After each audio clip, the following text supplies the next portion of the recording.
Vamos. Qual é o panorama hoje? O que a gente está vivendo? Hoje eu falo desde guerra, né? Pandemia e guerra. Muito se fala, né, que nos últimos tempos vão ter guerras, rumores de guerras e doenças. E aí a gente fica pensando, por que é essa guerra e não a passada? Não foi a Segunda Guerra Mundial, não foi a Primeira? Porque agora, especificamente, a gente pode estar perto desses últimos tempos? A sua pergunta é muito legal. Acho que as pessoas, quando começam a se interessar por escatologia, sobre o fim dos tempos, a volta de Jesus, etc., elas fazem essa pergunta. Esse é o ponto de partida. Por que o que a gente está vivendo agora é sinal do fim dos tempos e não o que vivemos no passado foram sinais? A gente precisa entender o seguinte, se a gente olhar o século XX foi o século de guerras. Duas guerras que definiram, inclusive, a ordem hegemônica do mundo. O que a gente vive hoje, resultado direto... Exato, foi definido ali. E a ordem hegemônica influencia a cultura, influencia a economia, enfim, a sociedade é guiada por essa ordem política, ideológica, econômica, etc., financeira. Tanto que o sistema que a gente tem hoje, que de transferência de recursos foi estabelecido no pós-guerra, na Segunda Guerra Mundial, né, o SWIFT, etc. O dólar falado, como moeda principal, exato, depois da Segunda que Guerra. ampara essa ordem hegemônica. Exato. O século XX foi o século de guerras. Nós nunca tivemos na história da Primeira Guerra até agora a quantidade de guerras e guerras significativas que mexeu com a geopolítica local, regional e mundial como tivemos nos últimos tempos. Muito longe das guerras, a gente não fica tão afetado, né? A gente nós vemos do outro lado. Né? Exatamente. A gente não vê o impacto direto. Mas nós temos um aditivo, eu acho que quando a gente fala assim, guerra, a pessoa pensa, a guerra sempre teve, Primeira e Segunda Grande Guerra, tiveram guerras na história, etc. Na própria Antiguidade Bíblica. 100 anos, sim, muitas guerras. A Europa, tiveram muitas guerras. Mas quando entrou o elemento pandemia, teve uma conexão, tanto das pessoas de limitação, de finitude, mas também de Bíblia. Jesus falou em Mateus 24, né, Marcos 13, Lucas 21, textos clássicos específicos saindo da boca de Jesus no sermão profético, ele sinalizando o que iria acontecer no fim dos tempos. E ele pontuou guerras, rumores de guerras, sinais da natureza, sinais no céu, sinais até no sistema político, sistema religioso, quando ele fala dos falsos mestres, etc. Exato. Então a gente tem hoje uma conjuntura que é inegável de que o mundo está estranho. Quem olha assim, sem ser uma visão bíblica cristã, fala, o mundo está muito estranho. Quem olha com uma visão bíblica, espiritual, fala assim, Jesus avisou que antes seriam eventos que antecederiam a sua vinda. Para quê?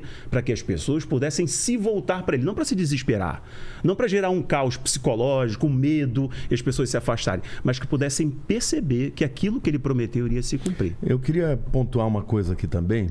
Só aproximar um pouquinho. Por que é diferente esse momento do momento das outras guerras? A Primeira e Segunda Guerra Mundiais foram guerras extraordinárias no sentido que matou muita gente, mas a Segunda Grande Guerra, ela termina quando a bomba atômica entra em cena. Exato. Quando os Estados Unidos soltaram as duas bombas, né, em Hiroshima e Nagasaki, acabou a guerra. Porque naquele momento eles perceberam que havia um elemento novo que podia destruir completamente os inimigos. Os outros não tinham isso. Hoje, nós estamos num tempo diferente, porque hoje todo mundo tem bomba atômica. Ou pelo menos assim. O mundo pode ser destruído as grandes logo após o final da Segunda Guerra, começou a Guerra Fria. Por quê? Porque tanto os Estados Unidos quanto a Rússia tinham bomba atômica. Na época, União Soviética. União Soviética e tal. E é Guerra Fria por causa disso. Guerra Fria porque se guerrear mesmo com arma, acabou o mundo.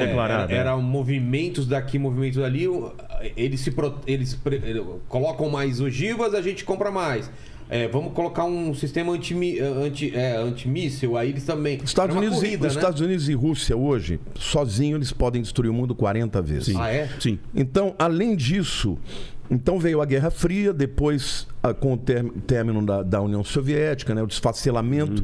Parece que o mundo permaneceu aí com a hegemonia dos Estados Unidos, só que entrou um novo elemento, entrou a China. Exato. E hoje, o que nós estamos vendo hoje... A China, nessas guerras, ela não...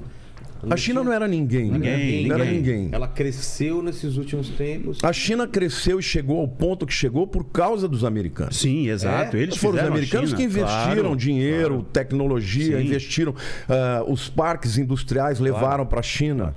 Só que a China até um certo ponto, ela era só mão de obra. Barato. Chegou um momento, ela falou o seguinte, ó, se vocês forem continuar aqui, vocês vão ter que compartilhar a tecnologia. Entendi. E a partir desse momento, eles se tornaram uma grande potência que cresce aí 2 dígitos. E desafia a ordem. Então, hoje, você tem um barril de pólvora que pode realmente chegar a uma guerra mundial atômica, entendeu? Porque a hora que um soltou uma bomba, o outro solta também. Uma proporção que a gente nunca viu.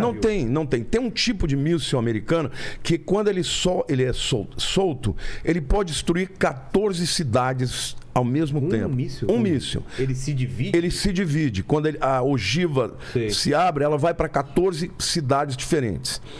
Então, hoje a União Soviética ela tem um míssil balístico transcontinental que voa na estratosfera. Então ele não pode... Satan 2. Satan 2. Ele não pode ser... Sim. Porque hoje os americanos, outro tipo de mísseis, ele consegue derrubar. Esse não dá. Entendi. Porque ele voa a 40 mil quilômetros por hora e quando ele entra na atmosfera já era. Já está em cima. Ele vai aqui por cima e quando ele entra já é no local que ele Então hoje, somado à questão da tecnologia, e especialmente do controle, do 5G, hoje o mundo está preparado para o levantamento de um governo mundial que, na minha opinião, acho que o Rafael também concorda com isso, ele vem como resultado de uma guerra atômica, eu acredito numa guerra mundial que virá antes da volta de Jesus, e o acordo de paz que vai precipitar o levantamento do anticristo, ele vem, na minha opinião, depois de uma guerra mundial.